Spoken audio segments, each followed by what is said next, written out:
रिद्धि की सास को हर वक्त अपने मायके का गाना गाने की आदत थी। अरे बस करना माँ, मामा का ये किस्सा तो 50 बार पहले भी सुना चुकी है। अरे हाँ, तो क्यों ना बताऊं।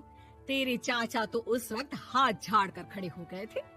तब मामा ही था तेरा जो आगे आया और मदद की। देखो अब ठीक है ना, जो हो गया सो हो गया। क्यों एक बात को हमेशा गाती रहती हो। अब तो बहू घर आ गई है, उसे तो सबको मान कर चलना है ना, कि सिर्फ सास का मायका ही समझेगी वो। तभी वहाँ रिद्धि आ जाती है। माँ, आज मैं घर जा सकती हूँ? माँ को मेरी बहुत याद आ रही है। शादी के बाद एक बार भी नहीं गई। हाँ तो कौन जाता है।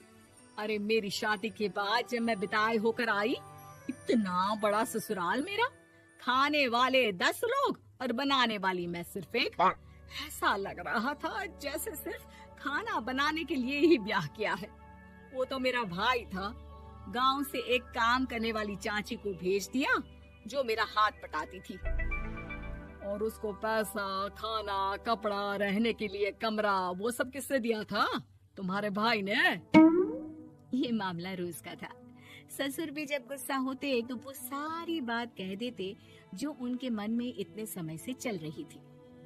मेरा भाई, भाभी, भतीजा, भतीजी सब छुड़वा दिया। मैंने जीवन भर सिर्फ तुम्हारे परिवार वालों से निभाया, लेकिन अब भी चैन नहीं है तुमको। बहू के सामने सास को लगा कि उसकी बेइज्जती हो रही है। अब सुन बहू, अपने कमरे में जा, कहीं नहीं जाना मायके वायके। घर का काम कौन करेगा? पड़ोसन। बहू समझ जाती है मामला गर्म चल रहा है। कमरे में जाने में ही भलाई है। कमरे में क्या है? तुम्हारी माँ हर वक्त चिक चिक चिक करती रहती है। कल ताई मिली थी तुम्हारी मुझे, लेकिन मजाल है सासू माँ की उन्होंने एक बुराई की हो, लेकिन सासू माँ हाँ, जब देखो तब ससुराल के लोगों की बुराई करती रहती है। बेचारे पापा जी कितना मिस करते हैं अपने घर वालों को। मेरा तो बड़ा मन करता है कि ताऊ जी, चाचा जी और सब मिलकर रहे, ना साथ रहे लेकिन आना जाना तो ठीक से रखे। हिंदुस्तान और पाकिस्तान एक हो सकता है, लेकिन चाचा और ताऊ के परिवार के साथ हम लोगों का मिलन ना जी ना, कभी नहीं हो सकता। ये बात है। देखिए मेरे साथ ना ज्यादा चैलेंज मत करिएगा। ऐसा कोई काम नहीं है जो मैं नहीं कर सकती। ससुर जी जो कि बहू की बात सुन रहे थे सामने आ जाते हैं। अरे बेटा, तू ये कर सकती है तो प्लीज मेरा परिवार किसी तरह मुझसे मिलवा दे। सारी जवानी तो मैंने किसी तरह काट ली, लेकिन जीवन के इस पड़ाव पर बहुत याद आती है मेरे परिवार की। हाँ हाँ पिताजी, आप चिंता मत करिए, बस मेरा साथ देते रहिए आप दोनों। फिर देखिए कैसे माँ जी भी ठीक हो जाएंगी और पूरा परिवार भी एक हो जाएगा।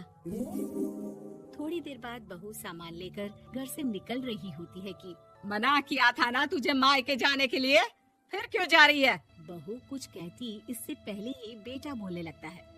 क्या है माँ, वो घर जा रही है। वैसे भी उसके माता पिता ने मुझे 10 लाख दिए तब जाकर मेरा काम शुरू हो पाया, वरना तूने मेरे लिए किया क्या है? अरे वाह बेटा, बचपन से पढ़ाया लिखाया, तेरे दुख दर्द में जगी, और आज वो लोग तुझे सही लग रहे हैं। और फिर ससुराल में लड़की खुश रहे, ये तो मायके वालों की जीवन भर की जिम्मेदारी रहती है। तो ये तुमको भी तो सोचना था ना। ताऊ जी ने पापा को पढ़ाया लिखाया, जब तुम नहीं आई थी तो पापा के लिए ताई जी ने पापा की माँ की तरह देखभाल की। अब बोलिए। अरे तू कुछ नहीं जानता बेटा, तेरे पापा को सब पता है, तभी वो उन लोगों से वास्ता नहीं रखते। मैं उन लोगों को जानता हूँ, लेकिन मैं तुम्हें नहीं जानता कि तुम्हारे मन के लायक काम नहीं हुआ तो तुम घर की शांति बर्बाद कर दोगी। सास जोर जोर से चिल्लाने लगती है। तभी वहाँ सास का भाई आ जाता है। अरे क्यों आप लोग मेरी बहन को परेशान करते रहते हैं? पहले ये जीजा कम थे, जब बहू भी आ गई। बहन, मैंने तो 30 साल पहले ही बोला था, अपना हिस्सा ले और छोड़ इन लोगों को, चल अपने साथ। बहू समझ जाती है कि मामा ससुर की नजर किस पर है। देखा, तुम लोग मुझे अकेला मत समझना, मेरा भाई खड़ा है आज भी मेरे लिए। बहू मायके जाती है और आते वक्त साथ में एक नौकरानी ले आती है। अरे बहू, कुछ खाने को दे दे। अरे आंटी, क्यों भाभी को परेशान करती रहती हो? उनके भाई ने मुझे जिम्मेदारी दी है। किसी भी चीज की परेशानी नहीं होनी चाहिए भाभी को। जो चाहिए मुझे बोलने का। आय हाय, बहू के मायके वालों का इतना दखल। ये मेरा घर है, कोई कल का आए इसे पूरा कैप्चर कर ले, ये बर्दाश्त नहीं होगा मुझसे। क्या हो गया सासू माँ, क्यों सुबह सुबह चिल्ला रही हैं? चमेली, ओ चमेली, क्या कहा था मेरे भाई ने तुझे? अरे दीदी बहुत तेज है आपकी सासू माँ। मैंने तो बोला कुछ चाहिए तो मांग लो मुझसे। अरे निकल यहाँ से, घर को रेलवे स्टेशन बना रखा है, जो देखो वो घुमा जा रहा है यहाँ से वहाँ। ये कहीं नहीं जाएगी। ये जाएगी तो घर का काम कौन करेगा? मैं। हाँ, और क्या करती हैं बहुएं? घर का काम ही तो करती हैं, इसमें नया क्या है? तभी वहाँ ससुर जी आ जाते हैं। हाँ, तो यही बात तो तुम्हें भी समझनी चाहिए थी ना। आज बहू के मायके से नौकर आ गया तो तुम्हें बुरा लग रहा है? अरे तो उस वक्त गर्मा गर्म खाना तो सबने खाया ना। ऐसा तो नहीं है कि मेरे मायके का नौकर था तो सिर्फ मेरे लिए बनाता था। अरे निकालो इसे, फिलहाल बाद में बात करती हूँ। सास का गुस्सा जोर से नौकरानी पर फूटता है। तभी वहाँ बेटा सामान के साथ आकर खड़ा हो जाता है। चलो रिद्धी, तुम ठीक बोलती हो। मेरी माँ को तो हम लोगों की कोई फिक्र है ही नहीं, ये तो सारा दिन सिर्फ अपने बारे में सोचती है। और देखिए, मैं अब से कह रही हूँ कि अब से इस घर की तरफ आपको देखना भी नहीं है। नहीं आना आज के बाद इन लोगों से मिलने।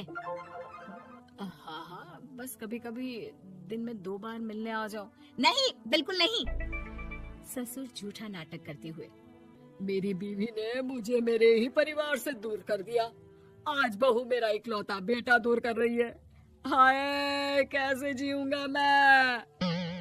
वाह, वो भाई जो आपको बेटे की तरह मानता था, उन्हें छोड़ने में तो दुख नहीं हुआ। आज खुद का बेटा छोड़कर जा रहा है तो कैसे जीऊंगा? बढ़िया है। अब सास समझ चुकी थी कि उससे गलती क्या हुई है। मुझे माफ कर दे बहू, अब मेरी समझ में आ गया कि अपनों से दूर कर बीवियां पति का भला नहीं बल्कि उन्हें जीवन में अकेला कर रही है। मुझे माफ कर दे, मैं अब सबसे माफी मांग लूंगी। ससुर जी दूर से बहू को थम्स अप दिखाते हैं।